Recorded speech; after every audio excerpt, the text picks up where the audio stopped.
She said to me once, I wish you would just kill yourself. You're such a burden to me. He said, I think I was 9 when my mom drove me down to the deepest part of Baja California. And she walks me up to an orphanage and she knocks on the door, and the guy comes to the door and she says, I found this kid.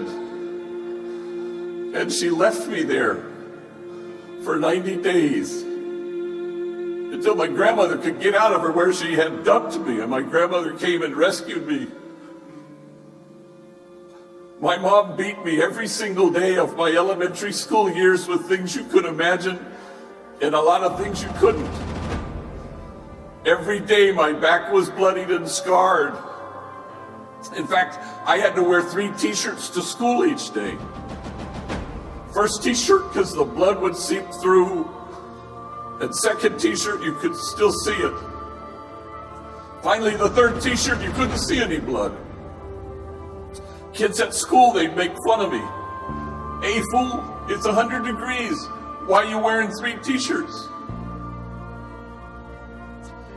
And then he stopped speaking, so overwhelmed with emotion. And he seemed to be staring at a piece of his story that only he could see.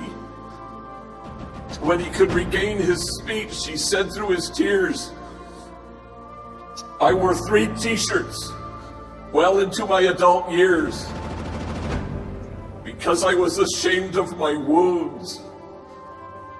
I didn't want anybody to see them. But now I welcome my wounds. I run my fingers over my scars. My wounds are my friends. After all, how can I help heal the wounded if I don't welcome my own wounds?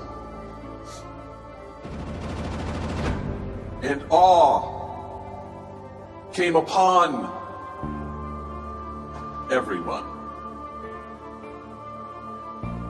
The measure of our compassion lies not in our service of those on the margins, but only in our willingness to see ourselves in kinship with them.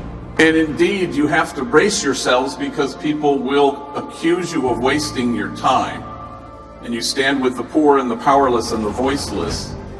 You stand with those whose dignity has been denied. And you stand with those whose burdens are more than they can bear. And you will go from here and have this exquisite privilege once in a while to be able to stand with the easily despised and the readily left out, with the demonized, so that the demonizing will stop. A gentle, kind soul, he's proof that only the soul that ventilates the world with tenderness has any chance of changing the world.